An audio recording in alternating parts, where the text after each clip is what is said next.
Wa bihi nasta'in. Kepada Allah kita minta pertolongan. Wa nastaghfiruh, dan kepada Allah juga kita minta keampunan. Syukur kepada Allah, penghujung bulan Rejab ini kita dipertemukan. Allahumma barik lana fi Rajab wa Sya'ban wa ballighna Ramadan. Amin ya rabbal alamin. InsyaAllah pada bulan Rejab, bulan solat ini, kita meneruskan kelas kita. InsyaAllah hari ini saya tak boleh lajak. Saya 10.30 saya memang kena berhenti terus. Ya, ingatkan saya. Rasanya saya akan tengok kat sini. Boleh. InsyaAllah ya. Baik, kita hari itu berhenti sampai muka surat 73 kan? 72. Untuk saya 73. Maksudnya hari ini kita pergi pada tajuk cara menyebut amin. Betul? Okey. Cara menyebut amin. Baik, masih lagi rukun solat Al-Fatihah, rukun solat yang ke-4. Betul kan? Membaca Fatihah, rukun solat yang ke-4. Mudah-mudahan sahabat-sahabat yang istiqamah dengan kelas ini telah pun menyiapkan kerja rumah. Saya minta buat kerja rumah hari itu 13 rukun solat tu asingkan kepada 3. Ada ke? Dan tak ada ya. Kelas lain lah tu. Kelas lain lah tu. Kerja rumah dia senang aja. Kita pun dah tahu. Asingkan rukun solat yang 13 tu kepada 3. Kan dia ada rukun qalbi, rukun hati, rukun fi'li, perbuatan, dan juga qauli. Ya, qauli. Berapa ada? 2 dah ada dah. Kita dah sebut dah. Yang qalbi tu niat dengan tertib. Itu kira benda yang tak nampak. Kita sebut dia qauli lah. Jadi sekarang ni yang rukun fi'li dengan qauli tu mesti semua kena kenal pasti elok-elok. Jadi bila kita solat tu kita tahu dah yang aku buat ni memang rukun ni, tak boleh tak betul. Antaranya yang kita tengah tengok sekarang iaitu surah Fatihah. Surah Fatihah adalah rukun qauli. Mesti sebut betul-betul. Ya. Rukun qauli ada berapa? Fatihah duduk nombor berapa? Tak, dia ada berapa qauli? Rukun qauli. Rukun solat yang sebut ni. Oh, yang sebut ni. Fatihah. Lepas tu tahiyat. Ustazah tanya berapa, bukan suruh kira 1, 2, 3. Berapa? Bila kita sebut Fatihah ni, maknanya kita tak tahulah bilangan dia tu. kita belum siap kira. Okey. Jadi bila sebut rukun qauli yang 5 ni, dia 5 ya. Nak tak nak mesti betul, mesti belajar. Ya, pertama kita dah tunjuk dah itu takbiratul ihram. Allahu akbar. 1 je betul, 9 salah. Kita dah tunjuk hari itu. Kan macam-macam bunyi hari itu kita dah tunjuk dah. Yang kedua Fatihah ni. Yang ketiga dia ada 5. Okey, yang ketiga membaca tahiyat akhir. Yang sebut tahiyat akhir dia ada duduk rukun juga, itu fi'li. Ya, membaca tahiyat akhir. Okey. Tahiyat akhir tu dari mana ke mana? Inna kami tu majid. Ustazah saya baca sampai situ. Yang dikatakan rukun yang wajib tu sampai selawat. Yang tahiyah dia tu. Tahiyah dia tu sampai syahadatain. Sampai pada Nabi Muhammad tu. Tu dia kata tahiyat sampai situ. At-tahiyyatul mubarakatus. Itu pembuka dia. Penghujung tahiyat tu wa asyhadu anna Muhammadar Rasulullah. Itu adalah rukun qauli yang ketiga. Yang keempat, dia kan ada 5. Yang keempat baca Fatihah. Fatihah memanglah dia nombor 2 tadi. Kan betul kan, kita ni kita solat lama dah tapi kita Sebab antara untuk kita sempurna solat, rukun ni kita kena kenal pasti. Yang kauli berapa. Jadi masa kita buat tu dengan ilmu dan kefahaman. Ni bukan kuis untuk budak sekolah. Orang tua-tua pun kita buat. Okey, ada 5. Saya dah pecahkan 5 tadi. Ya, saya dah beritahu 5. Yang pertama, semua tahu takbiratul ihram, Allahu Akbar. Yang kedua, baca surah Fatihah. Yang kita tengah tengok ni. Yang ketiga, baca tahiyat. Saya tanya tahiyat tu dari mana ke mana, dah tahu dah. Yang keempat mana? Selawat apa? Okey, berselawat kepada Nabi. Itu rukun tu. Pada Nabi je. Pada Nabi je. Allahumma salli ala Sayyidina, Allahumma salli ala Muhammad. Itu rukun. Rukun kauli yang keempat. Wa ala ali Muhammad. Sunat apa?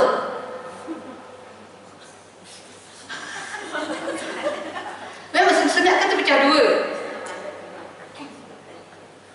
Anggota badan ke atau rambut? Lagi dah 8 ni. Tak ingat dah hari salah tunjuk itu. Dalam solat ada yang anggota badan. Dia umpama manusia kan. Solat ni umpama manusia. Nak untuk senang kita faham. Kepala adalah rukun. Syarat adalah nyawa. Kaki tangan sunat abang. Sunat hayah rambut. Jadi selawat kepada keluarga Nabi itu kaki tangan ke atau rambut? Saya sebut tadi sunat abang kan, kaki tangan lah, anggota yang lain. Jadi bila kita dah kena pasti ni rukun kauli 5. Pertama takbiratul ihram, yang kedua baca Fatihah, yang ketiga baca tahiyat akhir. Tahiyat akhir tu dari mana ke mana? Yang wajib betul-betul kita kena betul tu. Ya? Boleh ya? Okey. Lepas tu yang keempat berselawat kepada Nabi. Itu rukun yang keempat. Rukun yang kelima last sekali. Lafaz salam. Sebut lafaz salam tu disebut betul-betul. Itu ada idgham syamsi ataupun kita selalu belajar sebut alif lam samsiyah. Tak ni kita baca assalamualaikum. Assalamualaikum. Kan kita dah belajar rukun kauli, huruf dia kita kena sebut dengan betul. Tanda-tanda baca dia tu beri hak semua elok-elok. 5 tu je dalam solat yang kena betul-betul. Okey. Baik. Yang selebih lagi 6. Selebih lagi 6 tu fi'li. Cepat. Fi'li apa dia? Apa tahu? Berdiri betul. Okey, yang kedua rukuk. Sujud. Tidak lah dulu. Tidak. Ya, okey. Lepas tu baru sujud. Lepas tu duduk antara dua sujud. Last kali duduk tahiyat akhir. Salam apa pula? Salam rukun kauli. Ya, kena pasti tu. Maknanya nak dapat solat yang sempurna, kerja buat kita dah solat tu kita tahu ini rukun fi'li. Ni rukun kauli. Yang kauli ni aku kena betul apa semua. Jadi sekarang ni kita sampai pada rukun. Sebab dalam mana-mana buku pun dia langsam terus 13. Dia tak ni. Kita lah yang kena cerdiknya. Ataupun guru yang ngajar tu lah yang buat kuis macam ni. Jadi kita boleh catat-catat. Dulu masa zaman sekolah rendah tu tak apalah. Itu zaman kita nak dapat result biasa A. Sekarang ni untuk kesempurnaan solat. Jadi jangan ragu-ragu dah. Yang mana dikatakan tahiyat tu dari mana ke mana. Saya rasa tak pernah orang sembang pun. Dia hanya sebut rukun solat yang antara kauli yang wajib dia baca tahiyat. Pernah tak kita tanya tahiyat tu dari mana ke mana? Yang wajib yang dikata wajib tu, yang dikatakan rukun tu. Tak pernah kan? Tak pernah. Guru tak tanya, anak murid pun tak tanya. Last bila Ustazah Radiah tanya, dah macam ada yang macam tu. Ada yang katakan rukun dia. Ya? Itu sebab di awal lagi tu kita sebut, kita kena faham solat ini ya seperti manusia, ada kepala, ada anggota, ada nyawa. Kalau tak ada nyawa dipanggil jenazah. Walaupun ada kepala, ada kaki tangan. Nampak tu? Dia cakap tu manusia. Okey, baik. Itu sebagai recall benda yang kita dah tahu pun sebenarnya ya. cara menyebut amin pula. Habis dah surah Fatihah ni. Surah Fatihah kita dah habis dah. Kalau tak boleh baca, tak pandai apa semua, kita dah tengok dah dalam kitab ni. Jadi pada hujung sekali sampai part menyebut amin pula. Ya. Dalam nota yang Ustaz buat untuk kami ni, dipermudahkan. Dia melafazkan amin setelah habis membacanya sama ada dengan memanjangkan atau memendekkan. Bila sebut memendekkan tu, bukan mendekkan amin. Amin bukan macam tu. Sekadar dua-dua. Amin. Itu maksud pendek. Ataupun dia boleh panjang A, panjang min. Selalu kita akan buat yang mana? Dua-dua panjang. Boleh. Okey. Itu sebab dalam buku itu, dalam buku yang kita ada tu, amin dia adalah isim fi'il. Ada ustazah bahasa Arab sini. Ya, isim fi'il. Dia maksud amin itu, kalau orang tanya amin tu apa maksud dia? Lepas habis Fatihah, amin, amin. Maksudnya adalah kita minta Allah berkenankan apa yang kita minta. Ya. Itu sebab bila baca Fatihah, bukan dalam solat sahaja kita disunatkan untuk sebut amin. Mana-mana pun bila kita buka majlis ke apa benda, amin tu kuat pun tak apa. Sebab kita bersungguh minta pada Allah.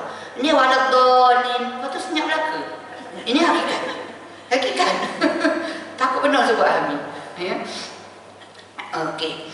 Jadi dalam bahasa Arab, huruf akhirnya, ya, ini memang kita tak boleh argue. Kenapa baris atas tu? Memang dah macam tu dia. Ya, okey. Walaupun sebelum dia itu ada huruf jar ke yang menjadikan huruf selepas dia itu baris bawah, tak. Dia akan sebut amin. Amin. Berbaris fathah. Seperti mana perkataan kaifa ni, baina, amama, itu antara bahasa Arab yang dia tak boleh tukar ujung dia tu. Dah khas dah begitu. Itu dipanggil isim fi'il. Tak apalah, itu sikit-sikit bahasa Arab. Menurut bahasa yang masyhur dan fasih, cara menyebut amin ialah huruf mim tanpa tasydid.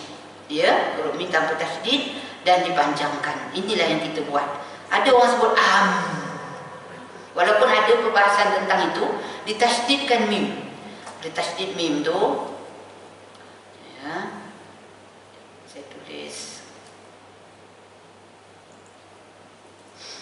Dia sebenarnya asalnya dia gini. Okey. Dia asal-asalnya amin. Dia itu mak badal tu. Ada dua hamzah dan satu perkataan. Amin. Okey. Supaya orang Arab nak sebut amin tu, maka dibadalkan, digantikan hamzah yang kedua. Ni hamzah pertama. Ni hamzah kedua. Okey, digantikan hamzah yang kedua ni dengan alif mad. Jadi cara tulis dia begini. Amin. Okey. Jadi tadi dia bahaskan tak ada dibaca dengan tasydid sini. Maksudnya kalau baca tasydid macam tu, dia akan jadi macam mana? Tak, ya. Dia minima dua ni. Kalau kita baca dengan mat badal dua, yang ni pun dua, ma'arif disukun sebab kita wakafkan dia. Tapi boleh dengan lebih panjang daripada dua, dan min pun boleh panjang lebih daripada dua. Okey, itu dia punya, ini yang kita ambil tadi, membaca sama ada dengan memanjang atau memendekkan. Yang kita jumpa muka surat 72, yang buku yang saya ni buku surat 74. Yang ni Ustaz tulis 72, lama, buku yang lama, ya. Dia sama je, cuma dia kadang-kadang Ustaz tambah sikit bila cetak baru, ada tambah. Surat tu berubah. Okey. Harus juga, baik, menurut bahasa yang masyhur dan fasih, cara menyebut amin ialah huruf min tanpa tasydid. Tanpa tasydid. Ya. Tasydid tu W kecil itulah. Sabdu tu. Dan dipanjangkan min itu. Seorang ahli syair pernah berkata, amin, amin, la arda biwahidah hatta uballighuha alfain amina. Okey, ini penyair yang sebut, ya. Amin, amin, saya tak redha dengan sekali. Sebut amin itu tak redha dengan sekali. Penyair lah, macam penyanyi. Dia buat seni kata lagu. Puitis dia. Ini tu penyair. Sehinggalah saya menyebut amin itu sampai alfain. Alfain itu maksudnya 2000 kali amin. Masya Allah. Ini harus juga menyebut, harus menyebut amin tanpa memanjangkan sebutan a. Maknanya sekadar dua a je, yang tu di bubuhnya tanda panjang tu biasa kita akan buat 4 atau 5 kalau ada tanda panjang macam tu. Tapi di sini kata harus boleh baca tanpa memanjangkan sebutan a dengan dua, ya, bukan tanpa panjang tu maksudnya satu harakat, kerana ia tidak mencacatkan makna. Al-Wahidi dia menceritakan terdapat bahasa yang ketiga bagi amin yang disertakan dengan mad, iaitu al-imalah. Okey, itu perbahasan bahasa Arab. Ada juga diberitahu sebutan mim secara bertasydid dengan memendekkan atau memanjangkan sebutan a yang bermakna kami menuju kepadamu. Ada maksud juga kalau bertasydid tu, tapi macam tak berapa relate dengan benda yang kita minta. Kan hujung ayat yang ke-7 Fatihah itu doa. Jadi bila mana doa, mestilah kita kata perkenankanlah. Kenapa pula kita nak sebut kami menuju kepadamu? Kalau itu perbahasan di situ, ya. Dan engkau terlalu pemurah untuk tidak menghampakan sesiapa yang meminta kepadamu. Maksudnya kalau kita nak guna yang itu dengan cara yang itu bolehlah, tapi bukan membawa maksud perkenankan. Itu je. Membaca cara ini adalah salah dari segi qiraat. Segi qiraat dia macam pelik. Ada pula sabdu kat situ, ya. Malah ada yang mengatakan ia adalah bacaan yang syaz, diragui, ya, dan tertolak. Mengucapkan amin tidak membatalkan solat kerana diniatkan sebagai doa seperti mana disebut dalam kitab Al-Majmu'. Sebab amin itu kan bukan daripada ayat Quran. Jadi dalam solat kan tak boleh sebarang benda yang kita masukkan, tapi bentuk doa boleh. Jadi amin ini boleh kerana dia adalah bentuk doa. Okey, ini yang disebut di dalam kitab Al-Majmu'. Di dalam kitab Al-Um, ya, Al-Um Imam Syafi'i, dan juga di dalam kitab Al-Um disebut sekiranya seseorang mengucapkan amin ya rabbal alamin dan zikir lain adalah lebih elok. Maksudnya selepas Fatihah itu, sama ada dalam solat ke luar solat ke, ada kita nak tambah ya rabbal alamin pun boleh, tapi kadang-kadang kita tak sempat pun.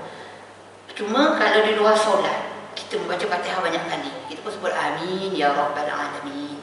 Itu antara yang dia ulas di situ. Macam mana keadaan bila makmum mengucapkan amin solat berjemaah, macam mana keadaan dia? Makmum mengucapkan amin serentak dengan ucapan amin imam, bukan sebelumnya dan bukan juga selepasnya, berdasarkan sebuah hadis. Ada hadisnya. Kita sebenarnya selalu solat berjemaah kita duduk pada imam ke? Imam tu barulah habis nafas dia ulang dolin. Kita dah amin, dia belum. Ya, kan sunat walau dolin tu berhenti sekejap.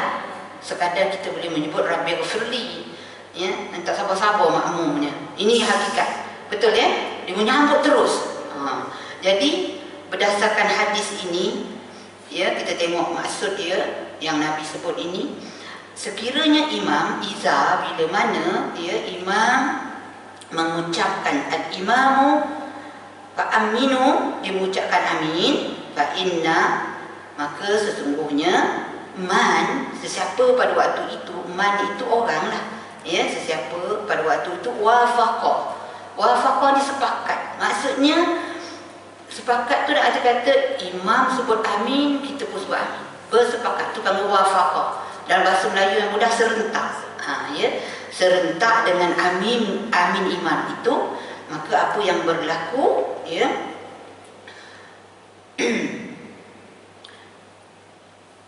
ta'minuhu ta'minal malaikati ghufira lahu ma taqaddama dzam. Masya Allah, hebatnya, ya. Kalau dapatlah serentak macam tu, maka sesiapa yang ucapan aminnya serentak dengan imam dan pada waktu yang sama serentak dengan amin para malaikat, ya, malaikat kan ada kat mana-mana. Bila benda-benda baik dalam majlis ilmu ke, solat berjemaah kan dia ada, dimintakan keampunan. Jadi bila mana ucapan amin, perkenankanlah, serentak pula malaikat pun sama mengaminkan untungnya, ya, diampunkan untuknya dosa yang ma taqaddama, dosa yang telah lalu, ya, dengan menyebut amin serentak tu saja. Itu satu. Yang kedua, dan bentuk matan yang lain, hadis yang lain, idza qama ahadukum amin wa qalatil malaikatu fis samai amin fa waffaqat ihdahuma al-ukhra ghufira lahu ma taqaddama. Ini satu bentuk matan hadis yang Nabi sebut. Nabi sebut kadang-kadang dengan orang ni begitu, dengan orang ni macam ni. Jadi sangat tough lah kita kata, ya. Orang peringkat awal yang mengumpul hadis, ya, dia kaji begini, siapa yang perawi, dia tengok betul-betul, ya, dia tengok riwayat ni ada kekurangan di sini, riwayat ni sini Nabi sebut begini, ya. Alhamdulillah sampai dekat kita hari ni benda yang dah masak, bukan mentah, benda yang dah masak pun kita tak terbelajar, punya banyaknya ilmu kan, ya. Baik, sekiranya salah seorang daripada kamu mengucapkan amin, dan pada waktu itu malaikat di langit juga mengucapkan amin, lalu setiap salah satu amin serentak dengan yang lain, nescaya diampunkan dosanya yang telah lalu. Maknanya bukan sebarangan amin ini. Tambahan kalau kita dalam halaqah ilmu, banyak kita doa macam-macam kadang-kadang kan. Jadi mudah-mudahan waktu kita amin, amin, amin itu, malaikat pun mengaminkan. Untungnya apa? Dia minta ampun untuk kita yang dosa-dosa kita yang telah lalu. Kita tidak disunatkan, okey, selanjutnya, ya, itu dalil yang diambil oleh Imam Nawawi tentang ucapan amin yang wafaqa, serentak dengan imam. Andai kata imam amin, belum amin lagi, makmum dah amin dulu, adakah tak sah? Sah. Bukan kira sah tak sah, tapi ini kira panduan step by step yang kita sewajarnya buat yang terbaik, untuk dapat malaikat punya amin juga. Kita tidak disunatkan melakukan perbuatan atau ucapan serentak dengan imam kecuali ketika mengucapkan amin. Kita tidak disunatkan melakukan perbuatan ataupun ucapan serentak dengan imam. Perbuatan memanglah kalau kita terdulu dengan dia, kalau setakat satu perbuatan kita terdulu, dimaaf lagi. Ini setiap kali imam tu takbir intiqal, Allahu Akbar, Allah, dia dah dulu dari imam.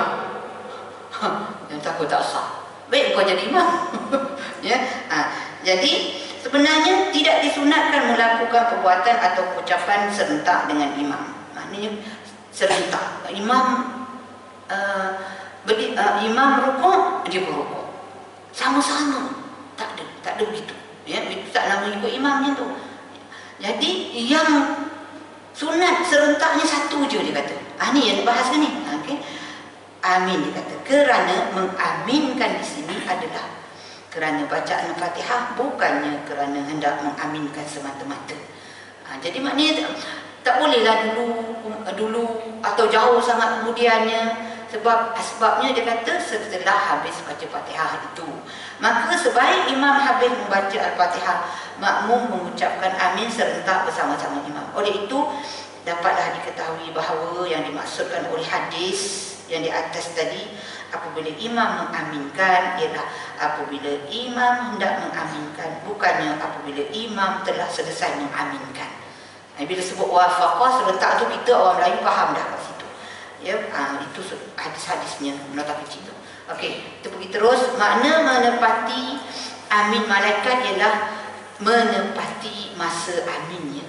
Ada pendapat yang mengatakan makna menepati ialah menepati sifat ikhlas dan lainnya. Ada juga yang mendetail begitu. Ya, mungkin kita sebut amin, amin, amin di mulut je, keikhlasannya, penghayatan tak ada.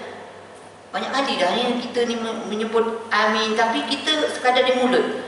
Jadi ada ulama kata yang nak wafaqah dan termakbul, dapat ganjaran diampunkan dosa tu, dia kata kena ikhlas. Dekat situ kita tersentaklah sikit. Maknanya kena bersungguh kita menyebut itu dengan penuh keikhlasan. Maksud malaikat di sini ialah dia pun bahaskan malaikat apa? Israel ke? Okey, malaikah hafazah. Hafazah ni maksudnya penjaga. Ya, malaikat penjaga ni ada di mana-mana, sentiasa ada. Hafazah, ya. Ada pendapat malaikat bilangan dia terlalu banyak, tidak terkira.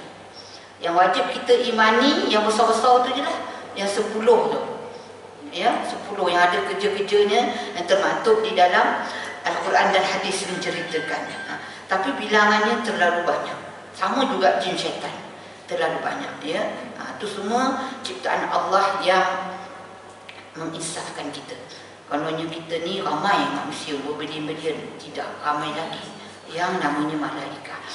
Ada pendapat mengatakan ia adalah selain malaikat hafazah berdasarkan hadis. Ada juga pandangan mengatakan bukan malaikat pemelihara tu, malaikat lain. Dia gunakan hadis yang mana? Fawafaqa qawluhu qawlah ahli sama. Maksudnya lah, maka ucapan aminnya menepati ucapan amin penduduk langit. Itu berdasarkan hadis. Ya, gitu. Jadi ulama yang berpendapat malaikat itu adalah malaikah hafazah, dijawab pula apabila amin itu diucapkan oleh malaikah hafazah, maka ia turut diaminkan oleh malaikah yang berada di atasnya. Okey, merangkumi penghuni langit. Ini pendetailan dia. Tadi kan dia kata, ada pendapat kata malaikat hafazah, ada yang kata tak, penduduk langit tak semestinya malaikat saja. Mungkin ada yang kita tidak tahu, ya, macam-macam. Itu yang kupasan yang dibuat oleh Imam Nawawi. Okay. Ar-Ramli dia berkata pula, sekiranya dikatakan mereka adalah malaikah hafazah dan malaikah lain, maka ia adalah lebih tepat. Tak apa, kita tak payah gaduh benda tu. Yang penting kita nak, yang penting kita mengharapkan amin kita ni ikhlas. Kalau ada rezeki, diampunkan dosa, malaikat mengaminkan dan memintakan ampun dosa, itu yang kita nak. Tak payah kita berbalah. Ya, kita bukan peringkat berbalah. Kita ni mengambil benda yang dah sedia ada. Kalau di kalangan para mufti, orang yang memang arif untuk bahasa Arab dan ilmu-ilmu segalanya, ya, mereka berikhtilaf pun dia ada adab dia. Orang yang banyak ilmu ni dia berikhtilaf, beradab. Kita yang tak banyak ilmu ni kadang-kadang pegang pada satu, lepas tu ada orang lain cakap macam ni, dah kita melabah, dah bergaduh. Tak boleh macam tu, ya. Sekiranya makmum tidak dapat mengaminkan Al-Fatihah serentak dengan imam, maka dia boleh je mengaminkan selepas amin imam itu.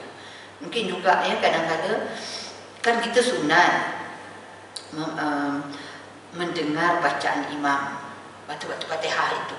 Tapi ada kadang-kadang kita dah tahu dah cara imam ni, kalau aku dengar dia sampai habis, nanti kadang aku terlewat daripada dia.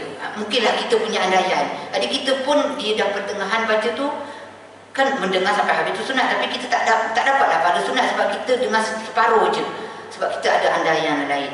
Maksudnya masa imam itu sebut amin, kita tengah membaca mungkin iyyaka na'budu. Dia kata tak ada masalah, nanti kemudian pun boleh. Itu pandangan dia. Sekiranya imam tidak mengaminkan atau makmum tidak mendengar amin imam, mikrofon dia kurang pula kan, atau makmum tidak tahu sama ada imam mengaminkan atau tidak, maka makmum mengaminkannya lah sendiri. Jangan duk tunggu mana, apa tak amin-amin ni, tunggu je. Tak, itu yang perbahasan dia sebut di situ. Sekiranya imam melambatkan amin daripada masanya yang disunatkan, maka makmum amin je lah. Ya, tak tahulah kekangan dia apa, ya. Wallahu alam, itu andaian daripada Imam Nawawi. Kalau berlaku macam itu boleh. Mungkin juga imam tu ada dolin, sakit dada dia, berhenti lama kan. Tengok lepas tu innalillah. Kita ni nunggu bila lah nak amin. Amin tu kena dia dah habis. Konsep amin ni yang menjawab, kita membaca amin ni selepas imam baca bacaan Fatihah ni, dengan konsep amin waktu doa ni sama ke? Ni malaikat sama juga. Ya, waktu imam baca doa. Tengok waktu kita berdoa semua tu, kalau kita dalam halaqah ilmu, dalam benda yang baik, memang malaikat bersama. Macam tadi saya baca doa kita amin. Kan dia majlis ilmu kita. Konsep amin dia sama juga. Yes. Maksudnya waktu kita amin tu, kalau malaikat pun mengaminkan, itu itu sebab ada para ulama yang dia concern sangat. Concern macam mana? Masa bila nak sebut amin tu? Ini kita ni sepanjang masa amin, amin, amin. Sepatutnya dekat tempat yang berhenti, yang berbentuk doa tu kita tahu. Ini sebabkan kita tak faham bahasa Arab, kita pun terus je amin. Kok masuklah semua. Kan? Ini baru bismillahirrahmanirrahim, amin. Kan? Dengan nama Allah, dah jadi budaya kita je tu. Pernah ditegur oleh ulama yang daripada Syria datang ke Malaysia. Kan memang orang Melayu macam tu. Dia tegur secara open juga. Dia baru bismillah dah amin. Lepas tu selawat kepada Nabi pun amin. Dia kata dia pelik. Sebab kita orang Melayu tak faham bahasa Arab. Ya, apa-apa pun yang bunyi bahasa Arab tu kita perkenankanlah. Macam DM tadi lebih ni lah kita ni lah. Itu sebab saya buat garis-garis tempat berhenti tu. Supaya kita tahu di situ part yang kita boleh amin. Okey. Okey. Ya.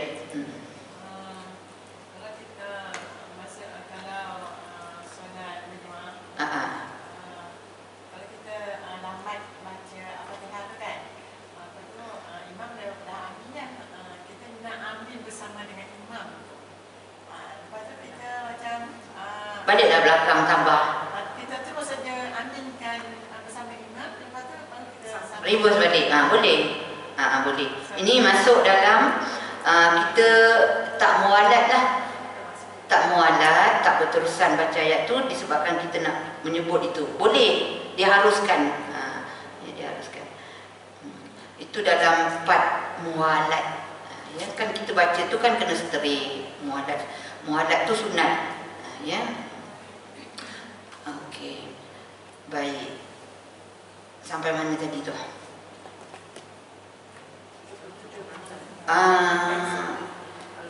Bersama mereka hafazah.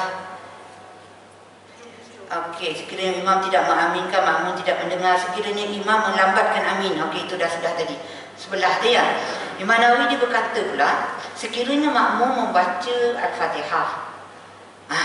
Ini dia situasi ni. Makmum sekiranya makmum membaca Al-Fatihah serentak bersama imam dan selesai membacanya serentak, maka memadai dengan mengucapkan amin sekali sahaja. Okey. Memanglah pun, ya, dah serentak tu, sekiranya makmum baca Fatihah serentak. Oh, maksud dia nanti maknanya kita mendengar imam baca. Makmum membaca Fatihah serentak bersama imam. Dia tak ada ambil sunat, dengar tu dulu. Okey. Jadi selesai membacanya. Yang tu solat zuhur kita tak dengar, memang tak perlu, kita sendiri je. Ini yang solat jahar juga ni. Selesai membacanya serentak, maka memadai dengan mengucapkan amin sekali sahaja. Sekiranya betul lah tu, itu memang begitu. Sekiranya makmum selesai baca Fatihah terlebih dahulu, itu poin.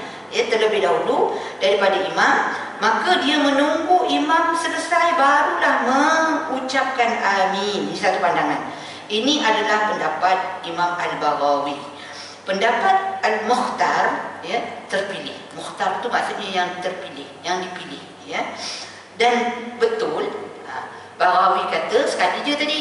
Tapi yang Mukhtar, yang terpilih betul, dalam keadaan itu makmum mengaminkan bacaannya sendiri, kemudian mengaminkan bacaan imam lagi. Ya, 2 kali. Itu yang pendapat yang lebih betul dia kata.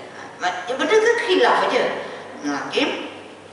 Peringatan, makmum boleh menjaharkan suara di belakang imam pada 5 tempat, iaitu 4 daripadanya ialah ucapan amin. 4 daripada ucapan amin kalau solat 4 rakaat lah. 4 rakaat kan? Okay. Dia mengucapkan amin bersama amin imam. Ketika doa di dalam kunut solat subuh, okey, itu pun kita boleh baca kuat amin amin. Ketika kunut witir selepas pertengahan bulan Ramadan, ketika kunut, okey, ini antara dia beri pencerahan. Janganlah pula Rabbighfirli amin. Sedangkan Rabbighfirli dia doa untuk dia sendiri, kita tak baca. Kita kan bacaan tu sunat hai'ah je, kita nak aminkan yang imam, kita kita pun kata imam, kau bacalah Rabbi firlana, kami nak baca amin kat belakang. Tak, itu tidak. Itu bukan part yang disuruh. Memang kita tak buat macam tu pun. Tapi bila Imam Nawawi tulis macam tu, kita pun terfikir, ada ke part lain yang kita ni? Ya. Baik.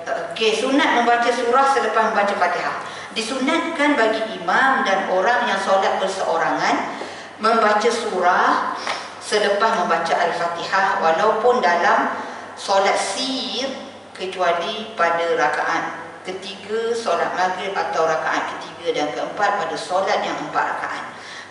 Mengikut pendapat Al-Azhar kerana ittiba, mengikut sunnah Nabi SAW. Yang ini memang kita tahu.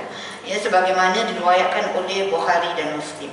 Ittiba di sini hanya pada solat zuhur dan asar. Solat-solat lain dikiaskan kepada solat zuhur dan asar. Disunatkan bagi imam dan orang yang solat berseorangan membaca surah selepas membaca Fatihah walaupun dalam solat sir. Ini kita tahu ya, 2 rakaat pertama tu memang kita akan baca surah. Ya, itu tak ada masalah. Okey.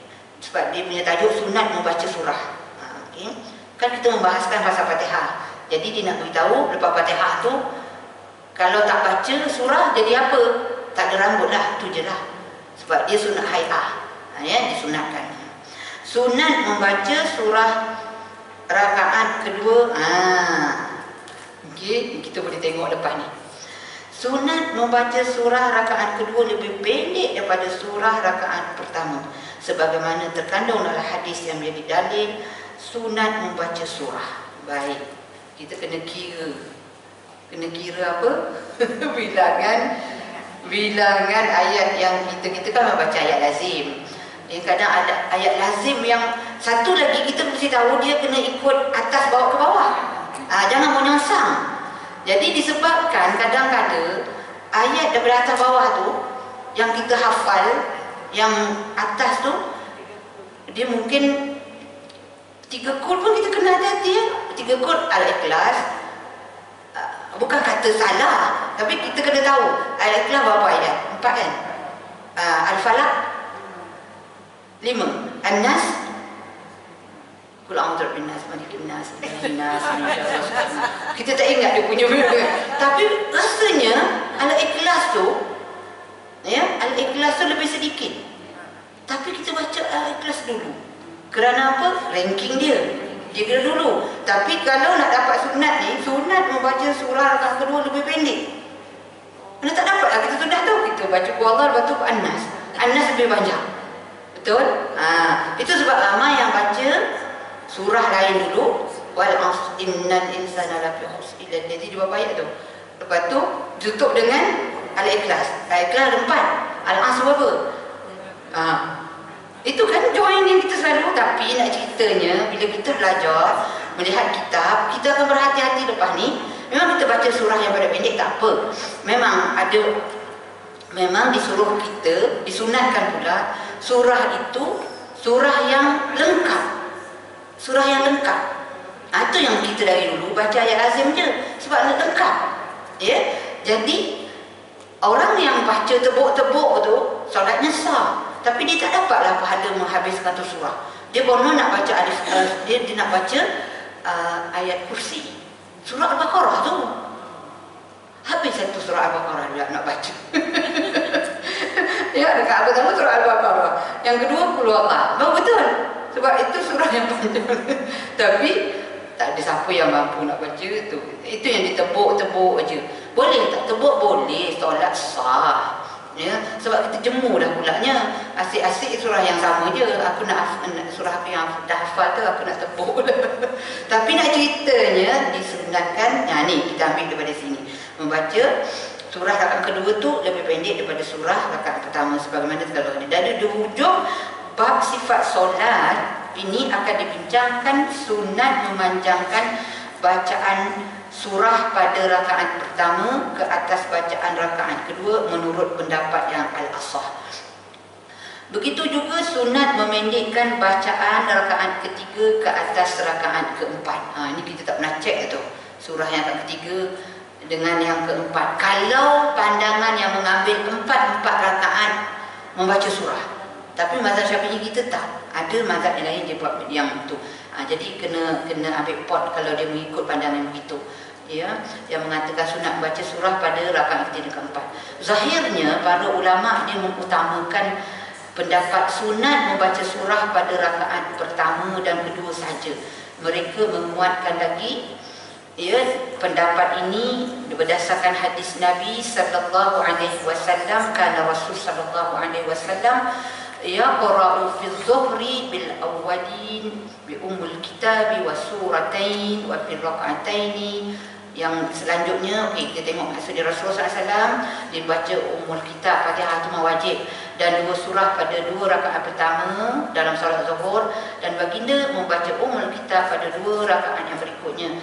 Kadang-kadang baginda memperdengarkan surah kepada kami dengan memanjangkan surah rakaat pertama yang tidak sama panjangnya dengan surah rakaat kedua. Begitu juga dalam solat asar dan begitu juga dalam solat subuh. Ini sandaran yang diambil, ya. Okay. Membaca surah tidak wajib berdasarkan hadis. Ummul Quran adalah mewakili surah-surah lain. Jadi surah-surah lain tidak mewakili Ummul Quran. Itu sebab Fatihah saja yang wajib. Katalah Fatihah tak hafal Ikhlas, boleh ke tak boleh? Sebab kita dah tahu dah, kita dah sebut, ya. Apabila disebut sunat membaca surah selepas Al-Fatihah, maka ia tidak merangkumi jika membacanya sebelum Al-Fatihah, ya, atau mengulangi Fatihah. Ia tidak sunat kerana bercanggah dengan sunnah. Tak hafal surah lain, surah Fatihah aja hafal. Jadi lepas Fatihah tidak disunatkan. Tapi nanti dalam bab dalam rukun terakhir tertib, ya, ada satu pencerahan yang kita pun tak terfikir macam tu. Kalau nak tahu baca dulu.